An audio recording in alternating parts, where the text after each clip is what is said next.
Judges chapter 6. Gideon. Again the Israelites did evil in the eyes of the Lord, and for 7 years he gave them into the hands of the Midianites.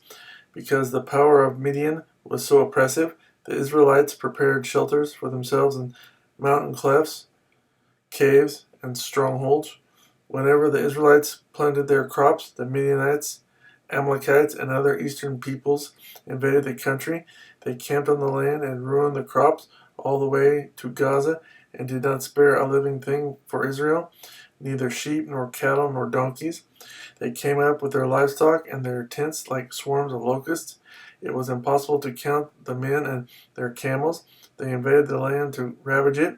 Midian so impoverished the Israelites that they cried out to the Lord for help. When the Israelites cried to the Lord because of Midian, he sent them a prophet who said, "This is what the Lord, the God of Israel, says. I brought you up out of Egypt, out of the land of slavery. I snatched you from the power of Egypt and from the hand of all your oppressors. I drove them before you and gave you their land. I said to you, I am the Lord your God. Do not worship the gods of the Amorites, in whose land you live. But you have not listened to me."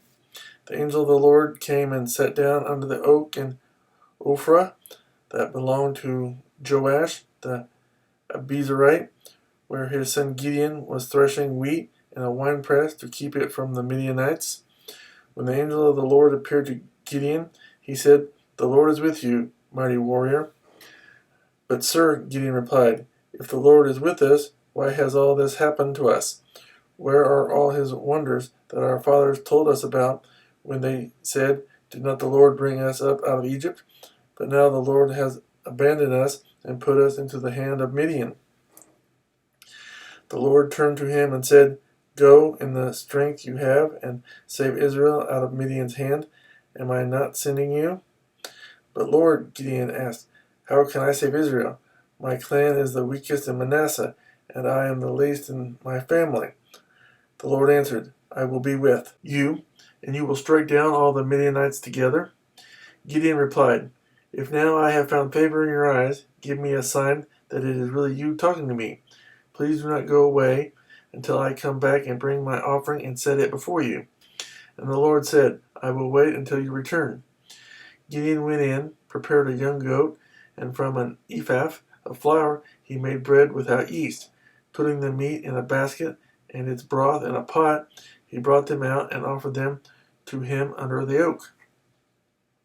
The angel of God said to him, "Take the meat and the unleavened bread, place them on this rock, and pour out the broth." And Gideon did so. With the tip of the staff that was in his hand, the angel of the Lord touched the meat and the unleavened bread.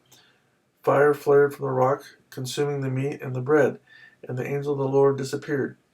When Gideon realized that it was the angel of the Lord, he exclaimed, "Ah, sovereign Lord, I have seen the angel of the Lord face to face." But the Lord said to him, "Peace, do not be afraid, you are not going to die." So Gideon built an altar to the Lord there and called it, "The Lord is Peace." To this day it stands in Ophrah of the Abiezrites. That same night the Lord said to him, "Take the second bull from your father's herd, the one 7 years old, tear down your father's altar to Baal, and cut down the Asherah pole beside it. Then build a proper kind of altar to the Lord your God on the top of his height, using the wood of the Asherah pole that you cut down. Offer the second bull as a burnt offering." So Gideon took 10 of his servants and did as the Lord told him. But because he was afraid of his family and the men of the town, he did it at night rather than in the daytime. In the morning, when the men of the town got up, there was Baal's altar demolished, with the Asherah pole beside it cut down, and the second bull sacrificed on the newly built altar. They asked each other, "Who did this?" When they carefully investigated, they were told Gideon, son of Joash, did it.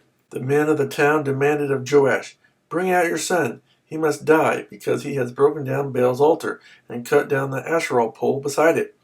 But Joash replied to the hostile crowd around him, "Are you going to plead Baal's cause? Are you trying to save him? Whoever fights for him shall be put to death by morning. If Baal really is a god, he can defend himself when someone breaks down his altar." So that day they called Gideon Jerubbaal, saying, "Let Baal contend with him, because he broke down Baal's altar." Now all the Midianites, Amalekites, and other eastern peoples joined forces and crossed over the Jordan, encamped in the valley of Jezreel. Then the Spirit of the Lord came upon Gideon, and he blew a trumpet, summoning the Abiezrites to follow him. He sent messengers throughout Manasseh, calling them to arms, and also in Asher, Zebulun, and Naphtali, so that they too went up to meet them. Gideon said to God, "If you will save Israel by my hand, as you have promised, look, I will place a wool fleece on the threshing floor. If there is dew only on the fleece, and all the ground is dry, then I will know that you will save Israel by my hand, as you said." And that is what happened. Gideon rose early the next day. He squeezed the fleece and wrung out the dew, a bowl full of water. Then Gideon said to God, "Do not be angry with me. Let me make just one more request. Allow me one more test with the fleece. This time, make the fleece dry and the ground covered with dew." That night God did so. Only the fleece was dry, all the ground was covered with dew.